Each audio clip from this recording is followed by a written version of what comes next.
Davos పర్యటనలో పలు ప్రతిష్టాత్మక ఐటీ కంపెనీల ప్రతినిధులతో చర్చించాం. వారంతా రాష్ట్రంలో పెట్టుబడులు పెట్టేందుకు అంగీకరించారని విద్యా ఐటీ శాఖ మంత్రి నారా లోకేష్ చెప్పారు. రాబోయే రోజుల్లో ఐటీలో సంచలన నిర్ణయాలు చూస్తారని అన్నారు.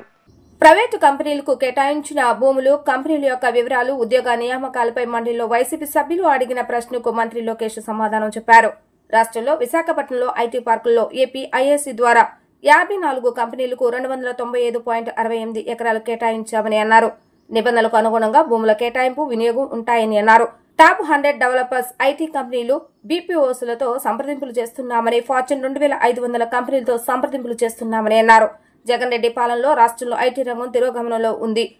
పీపీఏలను రద్దు చేశారు. 2019లో ప్రభుత్వం మారిన తర్వాత ఒక ఫార్చ్యూన్ 500 కంపెనీ యజమానిపై వైసీపీ ఎంపీలు పార్లమెంటు సాక్షిగా ఆరోపణలు చేశారు. దీంతో ఆ కంపెనీ ఇబ్బంది పడి వైజాగ్ వదిలి వెళ్లిపోయింది. ఇప్పుడు 54 కంపెనీలలో 41 కంపెనీలు కార్యకలాపాలు కొనసాగిస్తున్నాయి.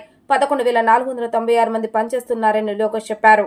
మనం కూడా ఆలోచించేది ఏంటంటే పెద్ద ఎత్తున ఐటీ కంపెనీస్ ని ప్రోత్సహించాలి. వాళ్ళకి అనవసరం నిబంధనలు పెడితే వాళ్ళు ఇబ్బంది పడతారు. ఇప్పటికే అసలు ఐటీ సెక్టర్ లేదు. సెక్టర్ రాకుండా ముందరనే రెగ్యులేషన్ చేస్తే ఇబ్బంది పడతారనే ఆలోచనతో we're not here to enforce any regulation. వాళ్ళు మనం యాక్చువల్లీ ప్రోత్సహించాలి. అది నంబర్ 1. నంబర్ 2, మీరు అన్నట్టు కొన్ని కంపెనీస్ వచ్చేగల ఇంకోటి డిఫరెంట్ టైప్స్ ఆఫ్ కంపెనీస్ ఉంటాయి.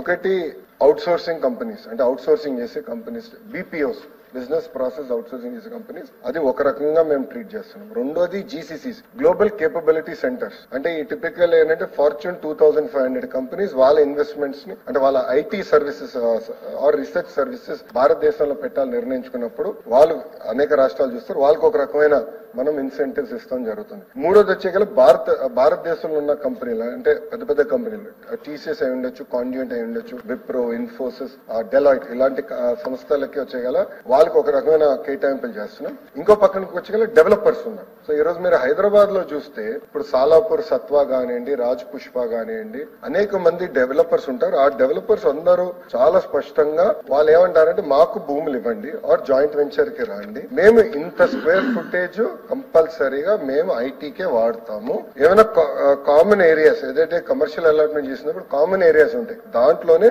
కమర్షియల్ యాక్టివిటీస్ చేసేదానికి అవకాశం ఉంటుంది. సో అట్లా ఒక్కొక్క దానికి ఒక్కొక్క ఫోకస్ గా మేము తీసుకుంటున్నాం. టాప్ 100 డెవలపర్స్ ఇండియాతో మాడుతున్నాం, టాప్ 100 ఐటీ కంపెనీస్ తో మాడుతున్నాం, టాప్ 100 బీపీఓ కంపెనీస్ తో మాడుతున్నాం, ఫార్చ్యూన్ 2500 కంపెనీస్ తో వాళ్ళు జీసీసీ తీసుకొచ్చేదానికి మాడుతున్నాం. అంతేకాకుండా జీసీసీకి వచ్చేగల అధ్యక్ష డైరెక్ట్ గా కంపెనీస్ కూడా డెవలప్ చేయాలి. So there are companies, specific companies ఎవరైతే GCC capability center X company కోసం వాళ్ళు తయారు చేసి వాళ్ళు తిరిగి ఆ కంపెనీకి అమ్ముతారు ఆ GCC. So X company GCC భారతదేశంలో పెట్టాలంటే నేరుగా మేము పెట్టేదానికి ఇబ్బంది ఉంటుంది. మాకు లోకల్ అర్థం అవదు, లోకల్ ఎట్లా రిక్రూట్మెంట్ చేయాలి అన్ని అర్థం అవదు. సో మీరు సెంటర్ తయారు చేయండి. తయారు చేసిన 2-3 సంవత్సరాలు మీ దగ్గర నుంచి సెంటర్ మేము టేక్ ఓవర్ చేస్తాం. It's commercial transaction. అది కూడా మేము ఎట్లా చేయాలనే దానిపైన కూడా మేము డిస్కస్ చేస్తున్నాం. జీసీసీ ఇండస్ట్రీ ఆంధ్ర రాష్ట్రం ఎంత నష్టపోయామో దయచేసి మీరు ఒకసారి గమనించాలి. Please allow me to finish.